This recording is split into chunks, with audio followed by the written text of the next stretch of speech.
Next, a preview of a new PBS documentary series, Africa's Great Civilizations. Audie Cornish of NPR's All Things Considered has our look. The history of the African continent, home to 15% of the world's population, remains a mystery for many. Historian and Harvard professor Henry Louis Gates Jr. admits in his youth it was a place he rarely considered. Now he has a new PBS documentary series that reveals great moments in the continent's pre-colonial history. It's called Africa's Great Civilizations. He joins me now to discuss that work. Henry Louis Gates Jr., welcome to the program. Thanks for having me on. So you've tackled all kinds of African American history, but this goes all the way back, way back to cave paintings. So what was the genesis of this idea? I wanted to do a comprehensive history of Africa. And this is it. Been thinking about it for 5 years. Took us a year to shoot. We went to 12 African countries. And it's exhilarating, 6-hour series on 200,000 years of African history. When I was growing up, Africa was a place to be avoided, even for black people. Our images of Africa came from Tarzan and Ramar and Sheena of the jungle. And we were embarrassed about Africa. Yes, you've talked about the effort to kind of distance, right? It was used as an insult within the community. You black African? Oh my God, that was like the N-word. But all that changed for me. It began to change in 1960 when I was 10 years old and 17 African nations became independent. And I had a very smart geography teacher, Mr. McHenry, our only male teacher. And he was very much into current events. And I was very much into being a good student. And a lot of the current events featured these emerging new African countries. And so I memorized romantic sounding rhythmic names like Moise Chambe and Patrice Lumumba and Mogadishu, words like that. And I became fascinated with Africa, slowly but surely making my way to Africa when I was 19 years old. I think we can hear that in your introduction. I want to play a clip of that. Okay. Africa is the home of the world's most ancient civilizations. Far too often, Africa has been thought of as isolated and static, but nothing could be further from the truth. The roots of every family tree trace here to Africa.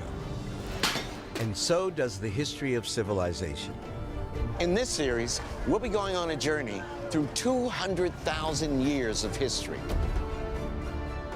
We'll explore great cities built along Africa's extensive trade networks, discover art of unparalleled beauty and technical brilliance, and marvel at thousands of years of breathtaking architecture.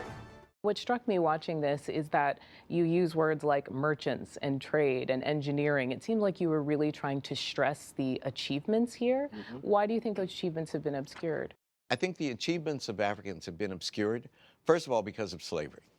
12.5 million Africans were shipped across the Atlantic Ocean between the 16th century and the 19th century. 12.5 million Africans shipped to enslavement in the New World. And then, after 1884, which was the conference in Berlin, when European powers sat down, looked at an empty map of Africa and basically carved it up like you carve up a pizza pie. And they go, you're Spain, what do you want? You're Italy, what do you want? You're England, what do you want? You're King Leopold, he personally got the Congo. So they had to create a fiction of Africa as an empty place or a static place full of primitive people who were stuck in time. And those were ostensibly our ancestors. But the pre-colonial world knew all about Africa. There wasn't a moment really since the ancient Egyptians when northern Africa, the Mediterranean world, and the larger world was not in touch with African civilizations, with some part of Africa. The Red Sea was a highway. The Nile was a highway. The Sahara was a highway, particularly after the domestication of camels, and the Indian Ocean highways. The emperor of Great Zimbabwe ate off porcelain plates that came from China. That's the 13th century. I mean, it's incredible. Most of Europe's gold between 1000 AD and 1500 AD came from West Africa. All of our history was stolen from us. We were robbed of the history because Europeans wanted to justify an economic order which depended upon our ancestors' exploitation. It's almost as though you are taking these stories out of the footnotes of history and elevating them. It's an excellent metaphor. We need, for the facts of African and African-American history to be a normal, naturalized part of the curriculum. to be moved from the footnotes up into the text. Black History Month is great, but we need every day to be Black History Month. And what's that mean? When you take a course in the history of civilization, Africa should be there as well. And I'm not talking about mythic claims that won't stand scholarly scrutiny. I mean facts about the history of the world, which every educated person should know about. Knowing your history is empowering, and Africa stands poised on the birth of a resurgence, a new renaissance. As you said, 15% of the world's population lives on the great African continent.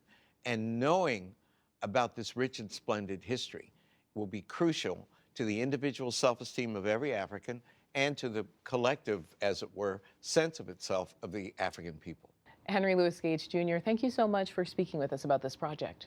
Thank you for having me on the program.